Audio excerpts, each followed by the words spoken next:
Hello, and welcome back to Talking Shop, a series of super fun conversations with consummate concert artists, composers, opera singers, and choreographers. Basically, my favorite people in the entire universe. Today, I'm so excited to have with us conductor Erin Freeman.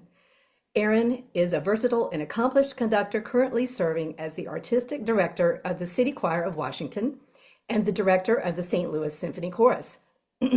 She is recognized for her dynamic leadership in the choral and orchestral music scene. She is also principal conductor of the Richmond Ballet. Freeman has previously directed the award-winning Richmond Symphony Chorus while also serving as associate conductor of the Richmond Symphony and served as the director of choral activities at Virginia Commonwealth University, VCU.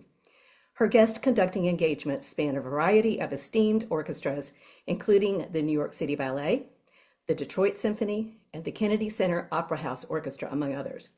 She has also conducted at renowned venues, including Carnegie Hall, among so many others, and was involved in the Grammy-nominated recording of Mason Bates' Children of Adam. I met Erin while finishing my piano performance degree at VCU and was honored to study conducting privately with her for one semester, as well as experience her choral directing expertise as a member of VCU's choral arts class. Erin, I'm so happy to have you with us today. Thank you so much for joining us. Oh, well, thank you for having me, Lisa. It's nice to see you. Yeah, it's great to see you too. So I'll start with the first question I ask all of my first-time guests, and that is, what does conducting mean to you on a personal level? How does it impact your life? What drives you as a conductor? Well, that's, right out of the bat, you're asking the deep, important question. It's basically, what is my why? And I think about that a lot. But conducting, if I had to pick one word, it would be gratitude. Conducting means gratitude to me because I'm so grateful to be in this field.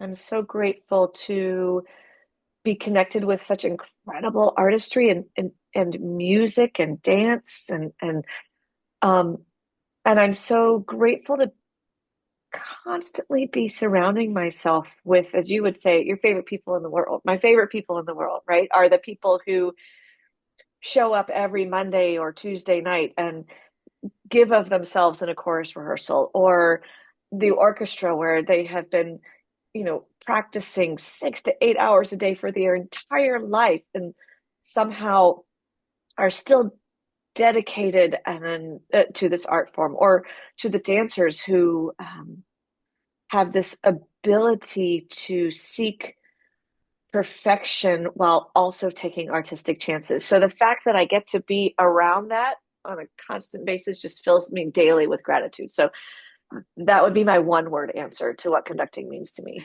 I don't think I've ever had anyone put it in one word before, and I love that. That's really amazing. And now I'm just going to tell you from the other side, with what little experience I've had.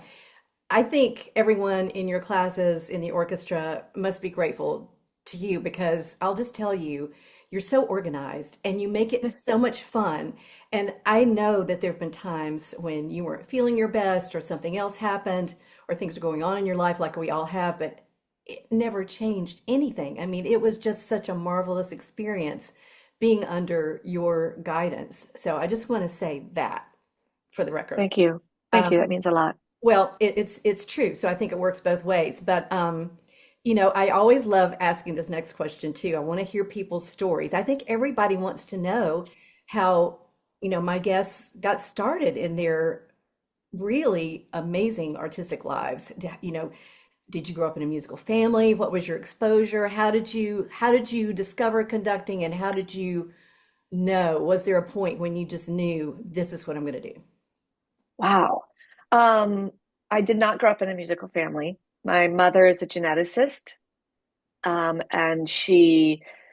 um, appreciated, she appreciates, she still loves music, um, but we weren't really involved in it, um, from a very young age, like from, age 1 or 2 or 3, like several. professional musicians now are. But when I was very young, my mother took me to the Atlanta Symphony, and I saw Robert Shaw conducting the Atlanta Symphony and the Atlanta Symphony Chorus.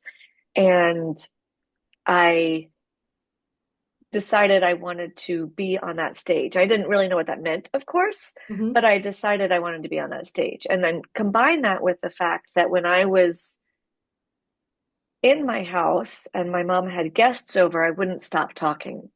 And so this one friend of my mother's, her name is Grace, she said, Erin will not stop talking. You should put her in a children's choir. So there was a children's choir near my house, the Young Singers of Callanwald, and mom put me in that children's choir, and it happened to be the same children's choir that sang that Christmas concert with Robert Shaw every year. Oh my And gosh. so I ended up, and I don't know that my mom knew this, I ended up being in the choir that would be on that stage. And then I had, just the most incredible set of teachers that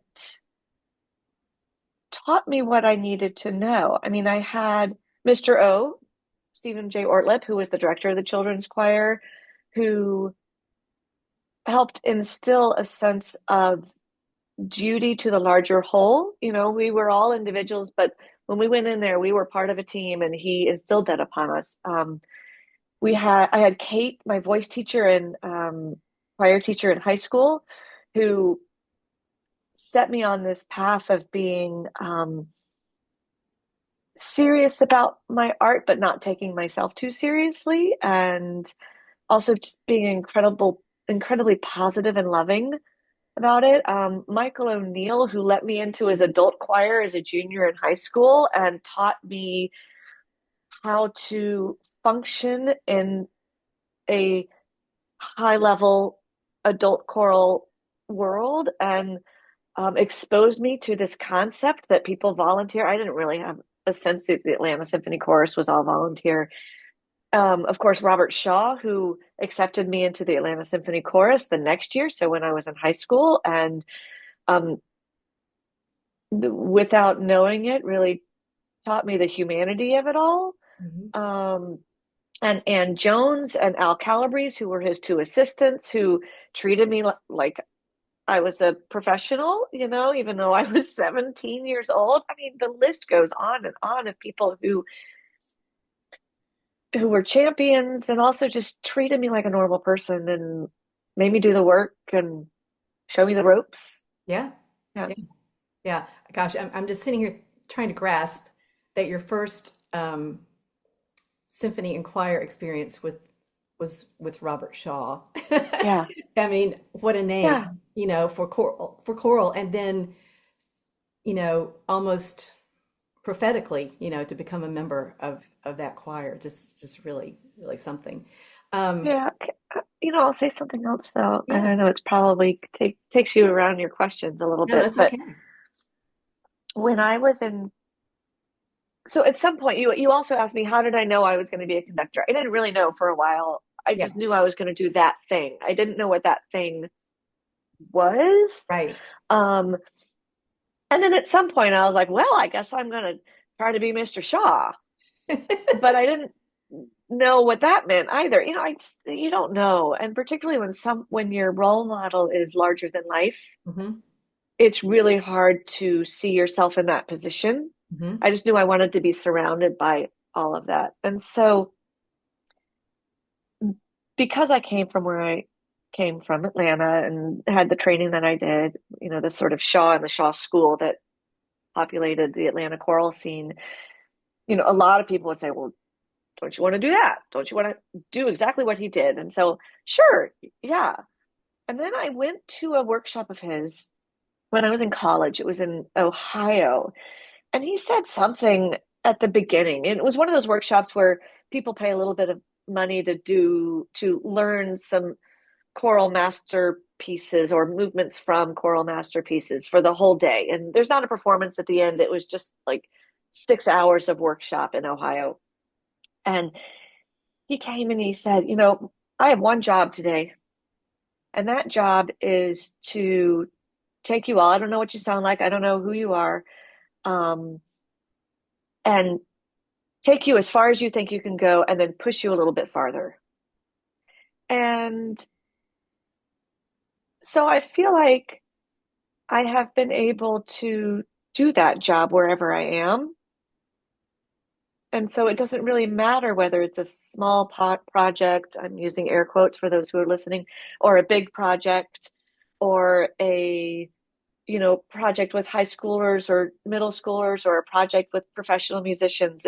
It's my job to take everyone as far as they think they're able to go and then push it a little bit further. Yeah, And that yeah, way I'm doing Mr. Shaw's work. yeah. I love that. And just an aside, there is no off track from my questions. It's all Oh, great. good. It's all Good. great. Yes. Okay. So I want you to, those are a guide and it leads us to some wonderful, wonderful things a lot of times. Yeah.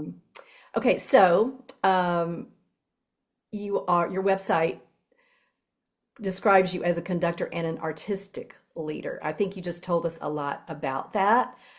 Is there more that you want to say about that? And I think you pretty clearly stated your goals. Is there anything you want to add to that or expand on with that? Yeah. I want to talk about this artistic leader Yeah. thing a little bit. Um, I think when you study conducting, you study the art of conducting, and that is an intense amount of content, Yes. whether it's a summer program or college or master's or doctorate or, being an assistant or an associate of someone and covering their concerts. Just, it's an overwhelming amount of content. I had one conducting teacher one time tell me that for every minute of music of I'll call it an easy piece, a sort of straightforward piece, one without time signature changes or one without text, and one with sort of standard classical harmonic structure. You should study an hour. So if you have a 30-minute Mozart symphony, that's 30 hours of studying. So it's an overwhelming amount of things to learn. Mhm. Um, so I understand why there were some things that we didn't learn in college or grad school, and that would be best practices for leadership and how to find your leadership style and what that means off the podium. Mhm. And so I want to give a shout out to one of the most miraculous people I've ever met in terms of what it means to be an artistic leader, and that's Stoner Winslet. Yeah. So, Yeah. I when I started working for the ballet, the Richmond Ballet, that's when I started formulating what my own concept of artistic leadership was and how what I studied and how I approached my score could be matched by how I might approach a meeting or how I think about who's in my care in terms of the orchestra or the chorus. And we weren't necessarily taught the connection between those two in grad school, and Stoner embodied that for me. And so I learned so much from her. And I think I take a lot from the ballet world and Stoner specifically, and in terms of how I, for example, communicate with and treat the musicians at Wintergreen Music, where, I'm artistic director there and I have an orchestra under my care. I don't always conduct them, like Stoner didn't always choreograph everything, right? But I need to know when they're feeling good, when they're not feeling well, to how to set expectations, how to communicate with them so there's not fear, but there's safety in taking chances, but there's also a sense of how of the level that we expect. And I think sometimes we weren't taught to do that. So shout out to Stoner. And also shout out to the entire Richmond Ballet. And now Ma is like really part of that culture as well. Oh my And gosh. love him as well. So it's We, just we that get Stoner was the one that taught me a lot more than I expected. Yeah. Yeah. Yeah. We could spend several hours, days talking about that very topic because I'm very close to the ballet too. Been Yeah. taking class there for 13 years and just we can't say enough about it. But we're here to talk about you. So, Oh, okay. um, you direct choruses, you conduct ballets, um, you conduct operas. When I think about that, I'm thinking about the multiple groups of people who are on stage under your care, as you say, and I love that expression. What are the differences in conducting those groups, and how do you manage conducting more than one group at a time? Because if you're conducting an opera, you're obviously conducting the symphony, you're conducting the singers, um, Yeah. even deeper than that. Tell us about that. Well, I mean, I think on a basic level, I was taught that conducting is communication through gesture, and there are certain sets of specific gestures that are um, universal to all musicians, whether they are vocal musicians or instrumental musicians, or I'll call dancers physical musicians, I was, that, yes, I was about to, yeah. yeah, that where, it's a certain set of agreed upon gestures. This is always the first beat of a bar. And I just went, straight up from to straight down for those listening, and inside is beat two, maybe if it's in 4/4. And the last beat of a bar always has to go up so that the first one can go down. Bigger is louder, smaller is softer. The way you manage the rebound helps you control speed and articulation. Less talking, more showing. All of those kinds of things are universal for all musicians, right? And also, using clear technique is a sign of respect towards your musicians. So I think that is a basic answer. Just conduct clearly and well, and hopefully that will solve many of the issues of trying to bring a group of disparate people together to create a unified whole. Yeah. Um, I think the other answer, though, is that, yeah, there are differences. And rather than think about how those differences might be difficult to manage all in one space, I try to think about what I can bring from one discipline to the next to elevate all of them. And so, I will use, for example, breathing. When you're a singer, you breathe before you make sound. And the way you, as a conductor, show that breath is very important. I mean, it's called a prep beat, but it has to be connected to part of the activity that the musician is doing. And so for the singing musician, they have to intake air in a way that is strong and relaxed at the same time, that does not bring tension into the body, and that has a sense of what the tempo they're about to sing might be and what the color that they might need to present might be. And so, why not also bring that sense of breath to the orchestra? Mhm. Right? I mean, well, the winds have to breathe, but really the strings should breathe too. The sense of how their bow eventually gets to the string is all about inhalation and exhalation. And and then with the dancers, I think, oh my gosh, how am I going to read what they're doing? I'm not a dancer, but I can look at Ari, who just played Giselle, Mhm. and the consummate musician, physical musician, right? And I can tell by the way she approaches a certain um, jump, Mhm. let's say, or a twirl. I have my own ballet vocabulary. Um, I can tell what she's about to do because the way her body moves is like a breath, Yes. Or sometimes, like, oh, here's a good example with the bear in Nutcracker. Yes. Um, they we give each other a cue, basically. The bear taps the side Russians on the shoulder for me to start trepak. Yeah, da, da, da, da, da, da. Yeah. But Yeah. I've got 60 musicians in the pit, and Mhm. I can't just go bam and have them all playing the tempo. I need to give them that upbeat that is in the tempo that they're expecting.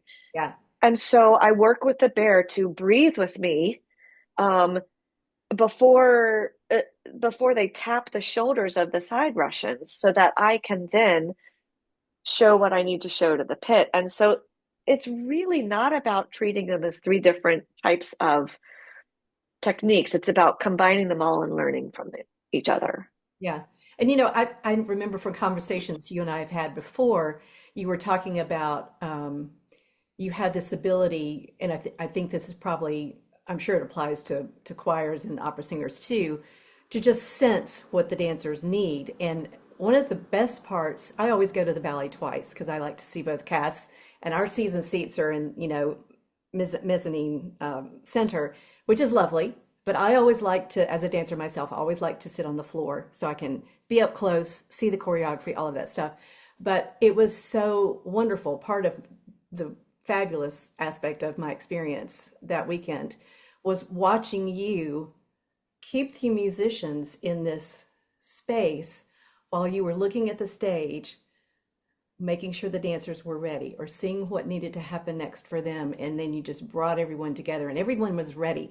And that, I think that is such a prime example of what you were just talking about in action. And the more I see you conduct fairly often, so the more I see you, I get drawn deeper and deeper into those types of things. And it's really a wonderful part of the whole performance for me. Yeah, thank you. I do have the best seat in the house, Yeah, you but do. don't tell the rest of the audience that. But I will also say that I don't always get it right. You just use the word always, and oh no, no, no, I don't always get it right. And I'm so thankful for the dancers for being so patient with me. Like I try and I'm getting better at it, and I can see where I started and what I understood about the task that a ballet conductor Hmm. has, and how I didn't really understand the task at all, and that I'm getting better. And I'm I also get, like, within a week, I get better with each performance. Um, I try to go to as many studio rehearsals as possible, so I can just stare at the dancers and Yeah. um, try to learn their body language Hmm. as Hmm. much as possible, just because it's something that's so different from what I do. And I take a lot of weird notes in my scores to try to um, connect what they're doing to what I see in my music. Yeah. Yeah. So I want to segue just a little bit. I know that sometimes you're brought in just a couple of days before the performance and you don't have a lot of time. Or maybe, I don't know, in some cases, some conductors, I guess, come in the day before, have one rehearsal. I don't know. But what happens if you get a wild card? I mean, you were one of the most prepared people I've ever met in my life. So, so what happens when a wild card, you get to rehearsal and there's some kind of wild card and you have to just kind of make not maybe a little change, but maybe just kind of a whole shift. How do you manage that? Because you've done all this preparation, you may have conducted this piece a jillion times, but then something happens. How do you There, manage? yeah, I mean, I think wild cards are part of the business, Hmm. and I think that's where experience helps, because if you've had wild cards, in your first teaching job, or your first couple of, easy holiday run out pops gigs type of things, or you've had a, wild card in your student teaching or your graduate your graduate assistantship positions, then you learn how to think on your feet and deal with them quickly. Mhm. In my case, you also learn, I feel like I've really harnessed the ability to stay calm in situations. Which is Um, huge. so, little things like, if someone were to, I've had an audience member pass out, not while I was conducting, but while I was sort of being artistic director. And, I know how to lower my voice and just immediately figure out a system. And I don't know if that's the perfect system to deal with this, but a system. And I have confidence enough to know that there is no perfect system. So I can just go and say, all right, I'm going to gather my Hmm. arts administration fellows, have them stand and create a wall to make sure that no one's gawking. I'm going to make sure someone's calling 911. I'm going to see if there's a doctor. So I'm going to talk in this nice low voice and not be panicked at all. Yeah. Right. Yeah. Same thing about, I mean, I had a concert in Savannah so long ago where the pit had dancers on it and it was supposed to rise and we were going to do some Nutcracker Oh, how excerpts, but the fun. pit was broken. Oh, no. And I was there in front of 1,500 people trying to figure out how to have this concert keep going without without the ability to keep the concert going. I didn't want to stop it. And so, I saw a former student out in the audience who was now having a big music career, and I knew he would have my back. And I was like, "Come on up here, let me interview you." I could hear banging in the background as people were trying to fix the lift, and the Mhm. portal dancer was still down, posed, ready to be lifted up on Sure. the pit. Hmm. Um, we played I turned to the concert master, and I had the confidence a little bit. This was early on, and say, should we do? And it was okay to ask a question. And the concertmaster said, let's just pick a piece and play it. And I said, okay. So I picked Jingle Bells, which was later on. And of course, that meant that the youth orchestra, who was Yeah. supposed to be playing Jingle Bells with us, started storming the stage.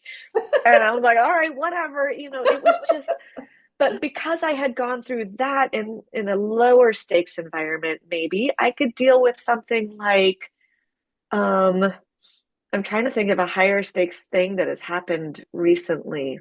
I don't know. Both of those sound fairly high stakes to They me. were pretty high stakes at that point, I suppose. Yeah. But I think I have the ability. I've had so many of those things happen to me Yeah. that it's just kind of part of the fun Yeah. in a way. Yeah. So, Yeah.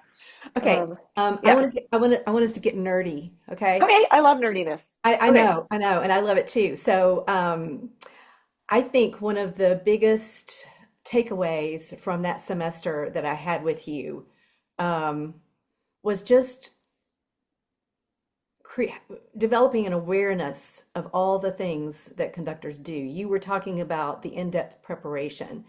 Um, I know, I think I have a smidge of a taste of what you do from that experience, but can you tell us, some of the elements and how you discovered those elements, what was taught to you, the things you discovered yourself, kind of just go over your process with us, whatever you want to do. Yeah.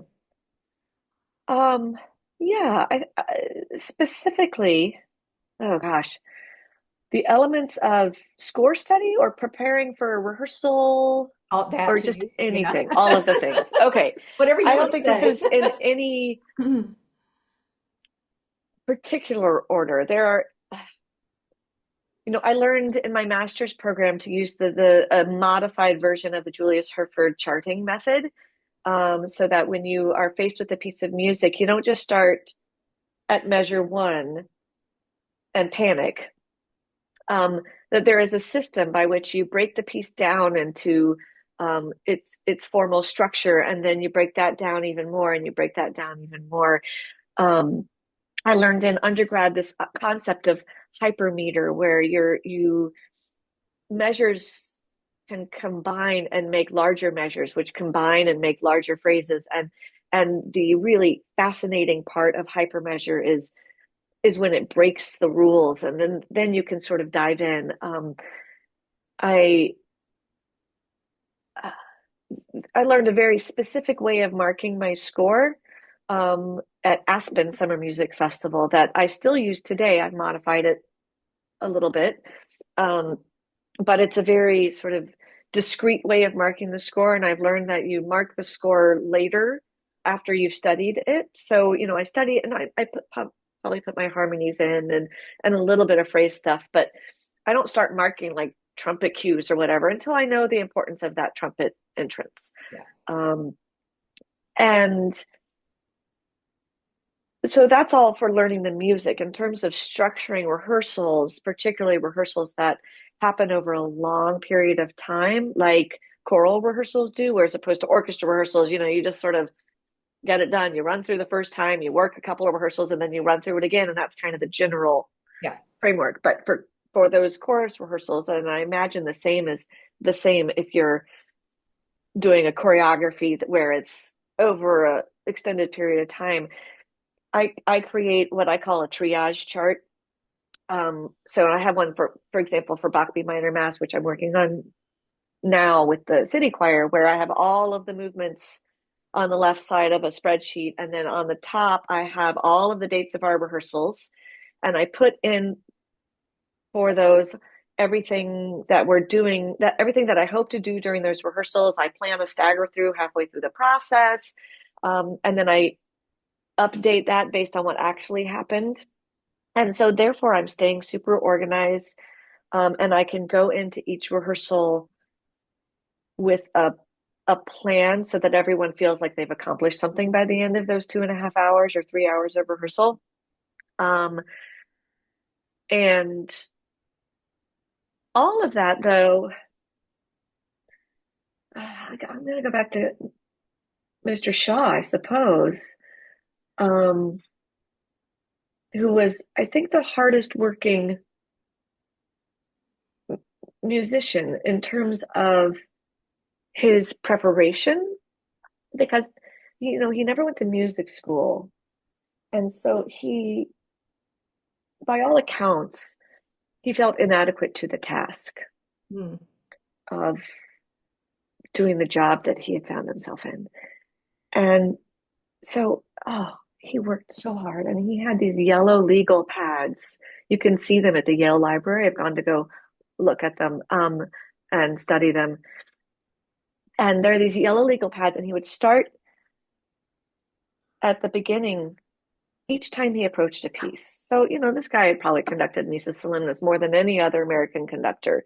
And yet he would pull out his yellow pad and go, Kyrie eleison, Lord have mercy now. And he would say, oh, Beethoven did it this many times. And what does that mean? Why did they do it an additional time here? And how did it? And he would approach the piece from the very beginning again, never resting on the fact that he had already done it a bazillion times Yeah. before, right?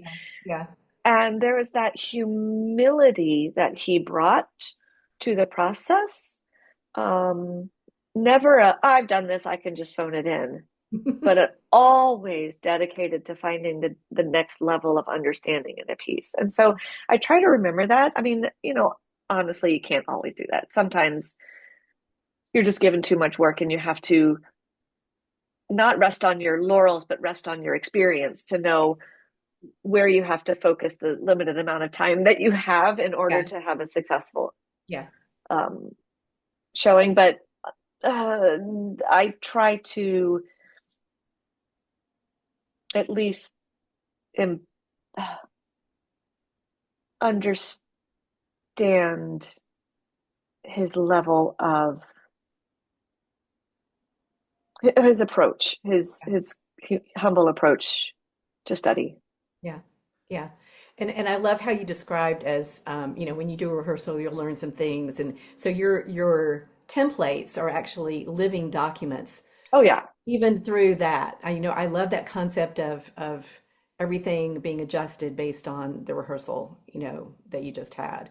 And then, Yeah, it well, it gives you freedom. And yeah. I think people think that when you plan Hmm. so carefully like I do, that locks you in, Hmm. but it doesn't. It actually gives you so much freedom because then you can go in any direction you want. Oh, Yeah. all right. I mean, I remember this one rehearsal in Commonwealth Singers at VCU, where the idea was that we were going to work on intonation that day. And we did our first note of warm up, and I could tell from the first note of warm up that that was not going to work. And if we worked on intonation that day, it would just be beating a dead horse. Everyone would be miserable by the end of rehearsal. I think it was raining and they were tired. Maybe it was the week before opera week. I don't know what it was, but I I pivoted as soon as they sang that first note. I Mhm. was like, all right, we're going to do rhythm. Yeah, We're going to focus I mean, we're still going to sing, sure. but I'm going to focus my attention on the sort of rhythmic integrity Yeah. and how they line everything up and how they maybe lift their vocal bows right before, right on Mhm. the dot of a dotted eighth 16th. And, and all of those little things, I'm going to teach them that because it, it wouldn't have worked. But by the end, they were singing perfectly in tune. I started to say that that fosters intonation. So, yeah, Right. but Right. just, the sensitivity that you have as a musician, and I think this is important for all of us. Number one, to be so prepared allows you to go with the flow. It allows you to experiment, as you say.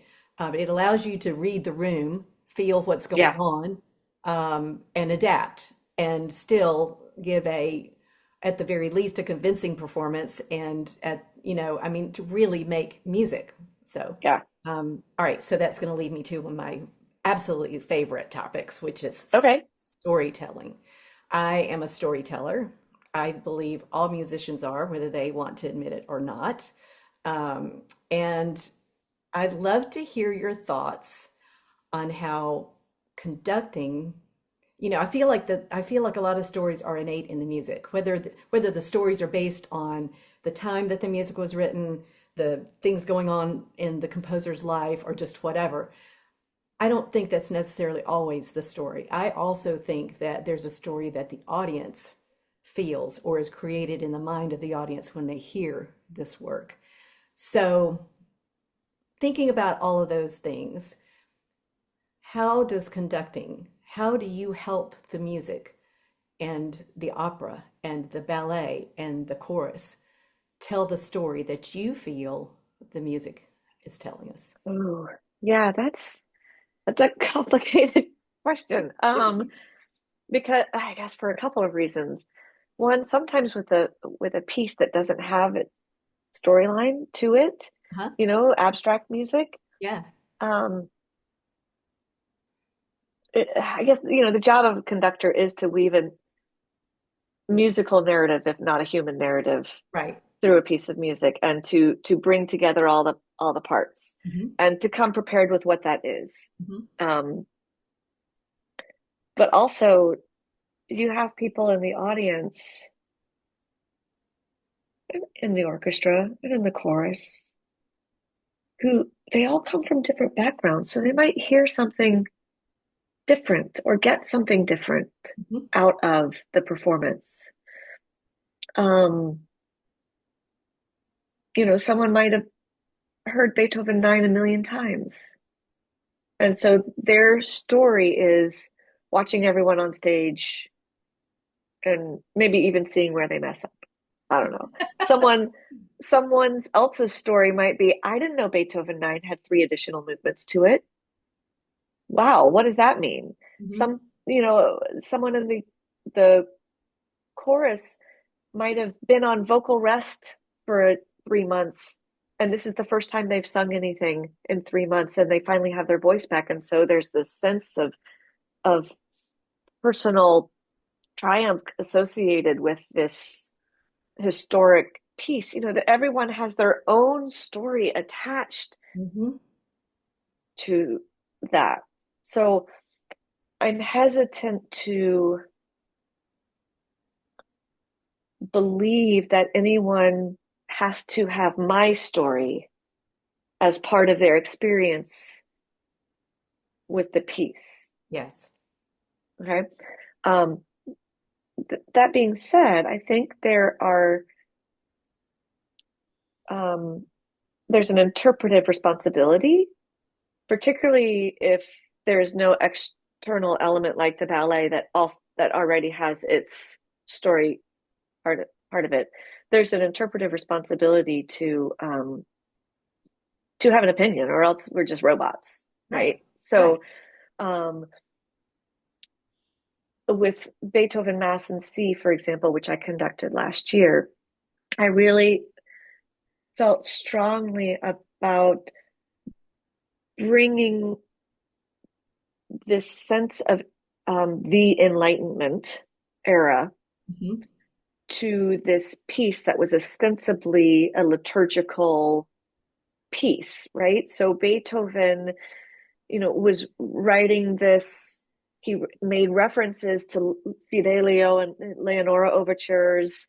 Um, he had every time he's talking about the word or uses the word that relates to humanity or human within the Latin text, he's using the tenor soloist or the tenor section, which would be the same character as in Fidelio, who is trying to, stick to the man and espouse Enlightenment values. And so Yeah.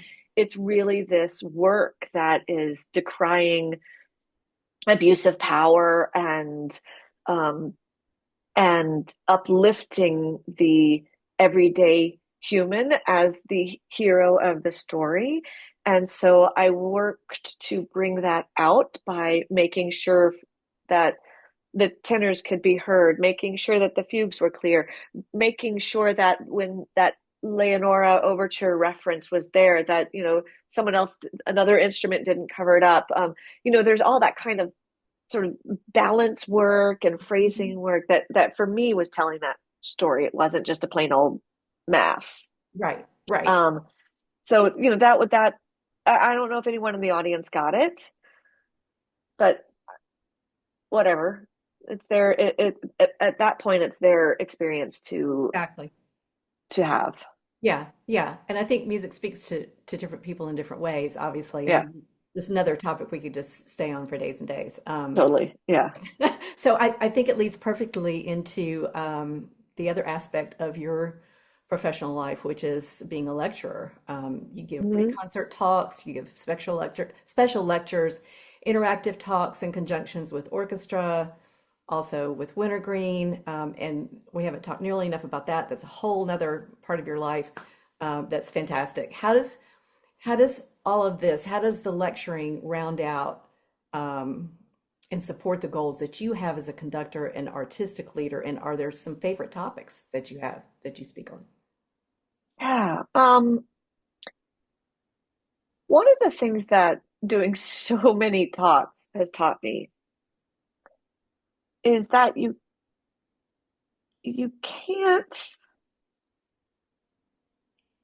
get everything in. It's impossible. Hmm.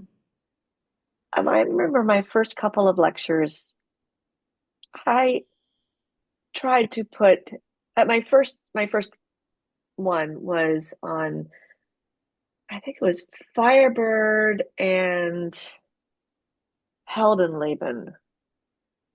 And I tried to tell the audience everything about Firebird and Heldenleben in a half an hour. I think I got through maybe a tenth of my talk. I had written, I did not do a good job.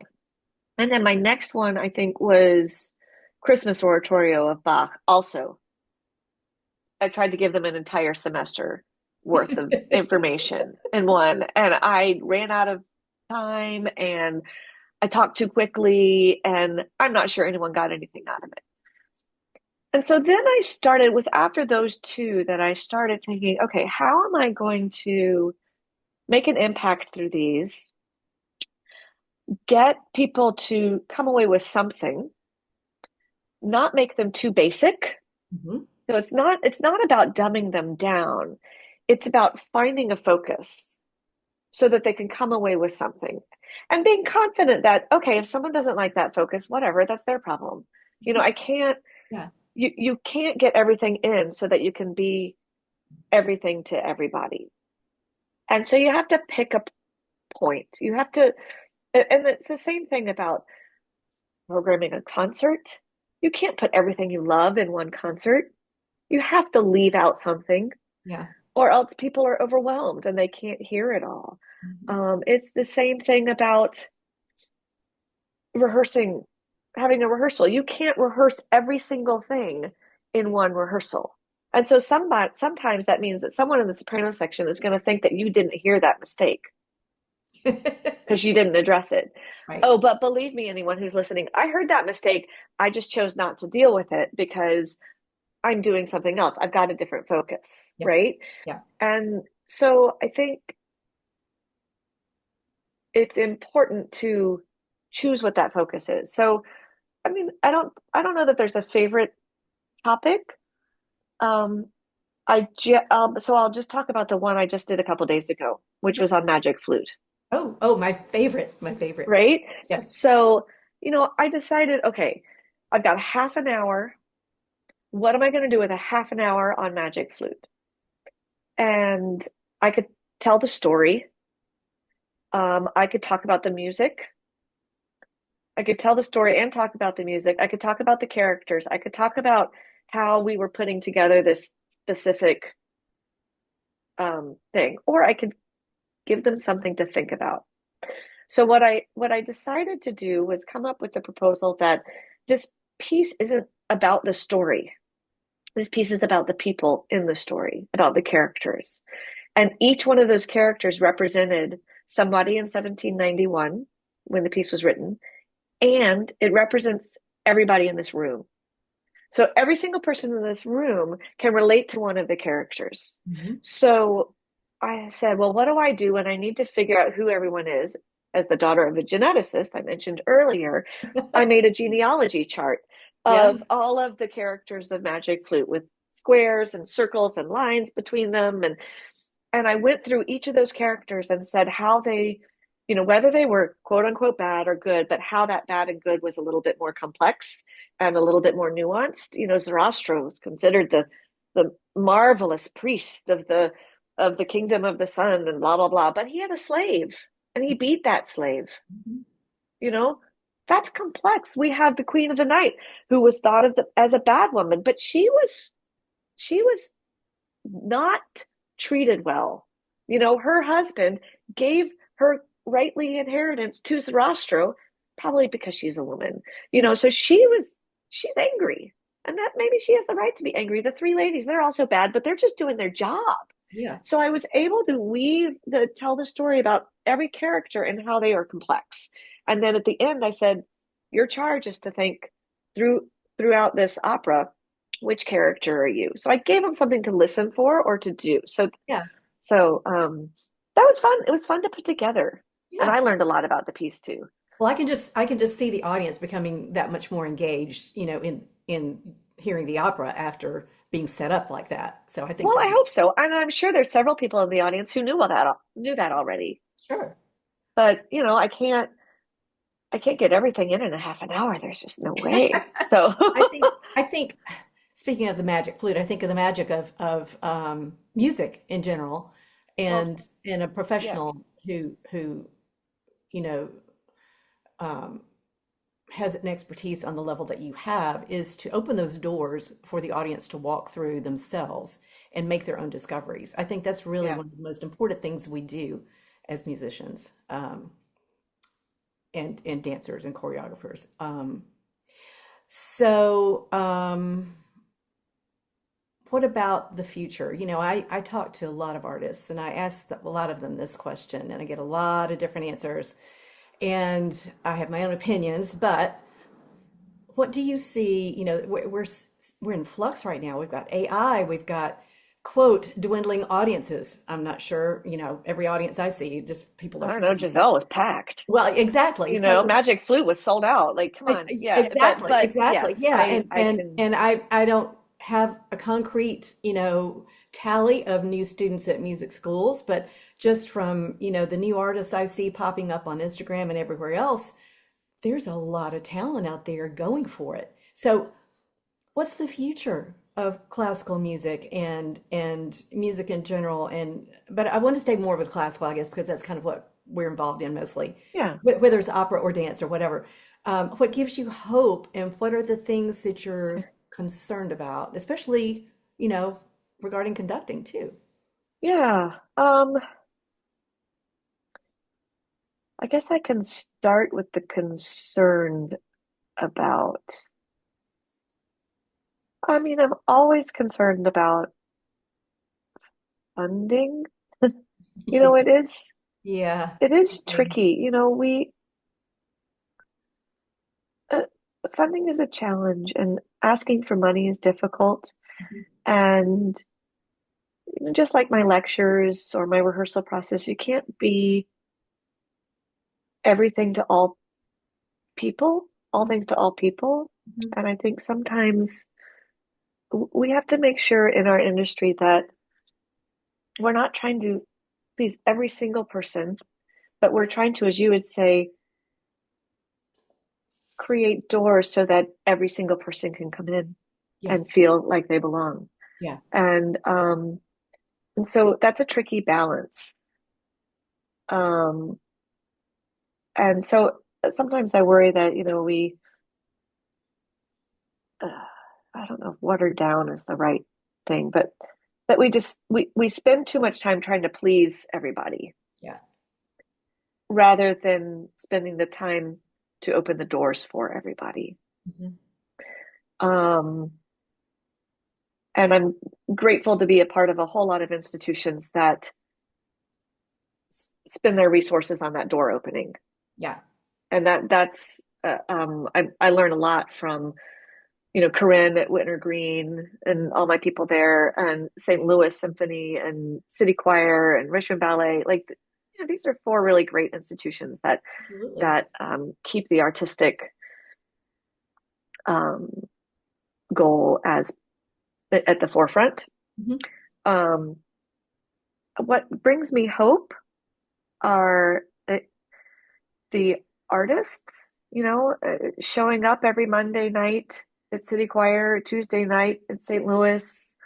You know, when I come to the studio rehearsals and see all of these incredible dancers, um, there is a large group of people who love this and dedicate their lives to it. Yes. And um, that brings me a lot of hope. Mhm. Um, I think the three Knaben in the Magic Flute that we just did last week, you know, three young boys, I mean, young men, I guess, 13 years old, Yeah. perched on top of this platform, Yes. singing Mozart totally memorized Hmm. in German. Hmm. And there was a little mess up with one of the pieces of music. And so they learned part of that in 2 weeks. And it was insane. And not only did they do it, but I had the pleasure of leading one of their, I did a Zoom rehearsal with them and then also watching another rehearsal so I could take notes. Um, and getting to know their personalities and how funny they were, but also supportive of each other they were. Like that Hmm. kind of stuff, that's happening everywhere. Yeah. And we don't see it. Yeah. Yeah. You know, we that is not on the news. Yeah.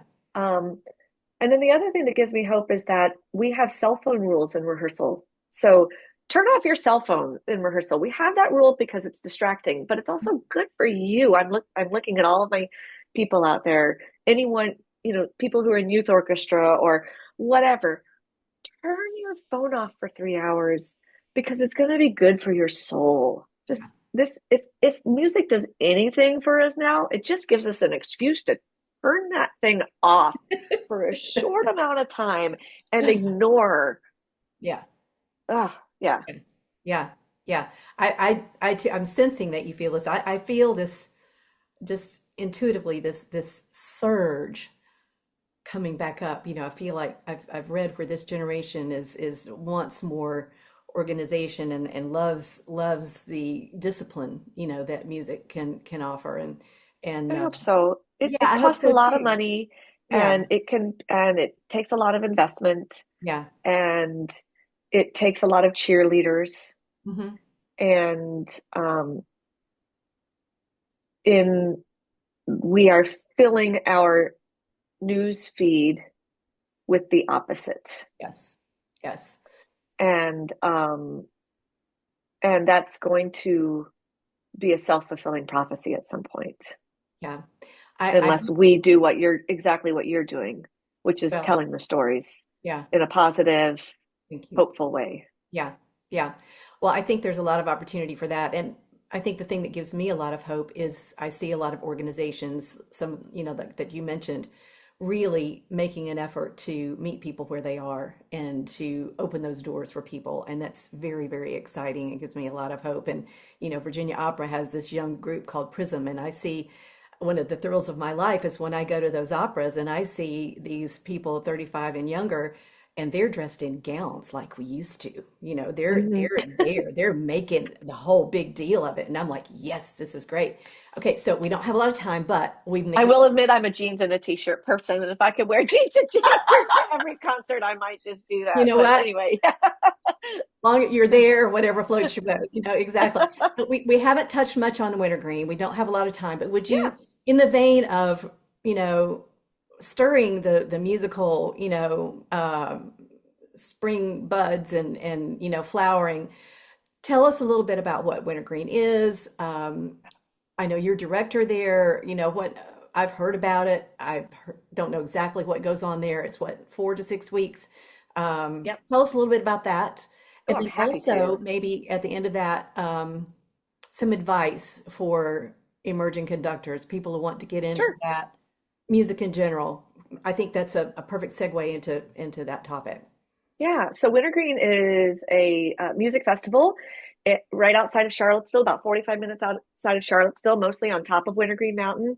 It takes place at the Wintergreen Resort and also in nearby venues. So we do concerts at vineyards and breweries and cideries and various other places. We have a core of professional artists. I call them our festival artists, and they come from all over the country. They're in orchestras such as, of course, the Richmond Symphony and the Virginia Symphony, but also, Buffalo Philharmonic, the Washington National Opera Orchestra, um, uh, Dallas, San Antonio, I mean, all over the country, right? And they come and they perform chamber music on Tuesday, Wednesday, Thursday evenings at various venues. So Tuesdays in in-home, Wednesdays in our big tent, Thursdays at a partner venue like a winery, as I mentioned. Then we have orchestra Friday and Sunday, and then we generally have like a pops night on Saturday night. And that's this year bluegrass, blues. Desiree Roots is coming and doing an orchestra program with us that we've commissioned a set of orchestra parts. Um, and we have Trey Hensley, the Grammy Award winning guitarist, bluegrass guitarist coming. And so we have a variety of things in the evening, but it's really more than that because what we're very proud that we combine community and artistry in a really substantive way. So every morning we have coffee talks where we dive into the music that people might hear or the musicians' lives and what that's like. We have a training program called LEAD, which is Learn, Explore, Adapt, and Diversify, meant to give a small cohort of students a tuition-free opportunity to study chamber music and conducting and composition and all of that, but also have space, resources, and inspiration to find their direction in music. So, they have everything from a talk about finances for musicians to, conversations about um, flow state or nerves or entrepreneurship. What does all that look like? What does the future of your art form look like? And how are you going to help create that? And it's really like a summer camp in a way, Mhm. for the patrons. You can show up just to concerts, or you can go to everything, your talks, you can observe master classes, etc. There are we always sell really good wine at our concerts. That's important. And it's 15 degrees cooler than it is in Richmond Mhm. and DC. Mhm. The breeze is flowing. And this is in Sometimes July, right? I want to make that point when you say it cooler. is in July. So if Yeah. you're hot in July, just come up to Wintergreen and enjoy a concert, the music will be hot, but the weather won't be. Which is a lovely, And thought right now when we're freezing, but yeah. yeah, and it's a really welcoming environment. And it's it's really high level artistically. We have Awadash Pratt coming, and he's going to play Beethoven's Third Piano Concerto and lead it from the bench. Robert Moody is going to do Brahms 2 and Florence Price Violin Concerto with Rachel Preday, who's a marvelous violinist. Valerie Coleman is one of our composers in residence. I mean, it's and then our concertmaster is Elizabeth Adkins, who many in this area will know as the former associate concertmaster of the National Symphony.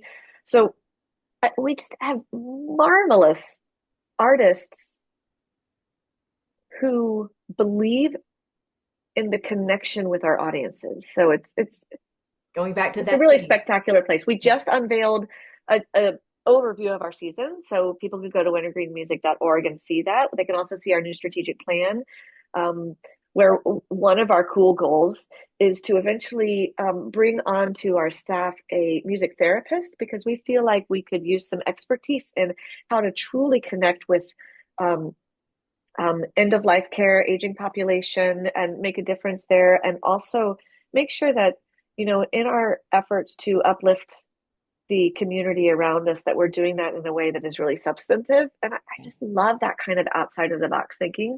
Mhm. So, yeah, so that's what we have there. Our executive director is Corinne Horvath, who also lives in Richmond, and she's marvelous. It's a great team, and the festival artists are some of my favorite people. They are so dedicated to what we do. So I highly encourage it. Yeah. And then you said what? Advice? Yeah, advice for emerging conductors, and it doesn't matter. I think it's not an age thing in my view, but Yeah, seriously, it's yeah. It's funny that you said it's not an age thing. Because my instinct was going to say, take your time. but I You think you know, still can take your time at any. right? That's what I mean. Like, Yes. I see all of these super young people wishing that like they had the professional job already. And like, no, no, no, take your time. Go assist someone at the community orchestra. And I take your time to find your path. It's worth it because it'll feel more authentic to who you are. Mhm. I do think, one of the things that frustrates me is when there's a super talented person that is given a position of leadership before they've had the time to really sit with that skill set. Yeah. Um, and then they burn out too soon, Such a and they don't understand how the people part of the job works, or they haven't sat with it. And I think in our culture right now, there's this sense of, ooh, youth are exciting. I guess it's not right now, too. I mean, Mozart was a child prodigy, and he was elevated probably too soon and ended up dying in a really sad death. We yeah. just performed Amadeus at St. Louis Symphony. And so, I'll say he was murdered by Salieri. No, I'm totally kidding. Um, but it's, I, I think people shouldn't feel pressured by that. They Mhm. should be excited if it happens, but don't feel pressured by it. Take your Yeah. time. Yeah. Yeah. Dig into who they are. Yeah. Dig into who you are, dig into the scores, Yep. All of find their own leadership style, and don't worry so much about the jobs. And I know that's easier said than done, but I mean, we've all had part-time jobs I was a waitress, I was a librarian, I did all the things. We just all do all the things. yeah. Um, yeah, take your time. And then I will also say something that Kate, my high school teacher, said to me. She said, "You'll get one out of every 30 jobs you apply for." Yeah. My my average is better than that right now, so that's good. Makes me worry about the future. Maybe it's all going to average out and starting from, I'm never going to get anything, but Uh-huh. but it's just applying for jobs is kind of the thing. And treat it as an objective art. I'm just going to apply for jobs and don't take it personally when you don't get it because there are a lot of us out there. Yeah, and So take your competitions time, you'll and find all the right kinds of things path. like that. Exactly, exactly. Yeah.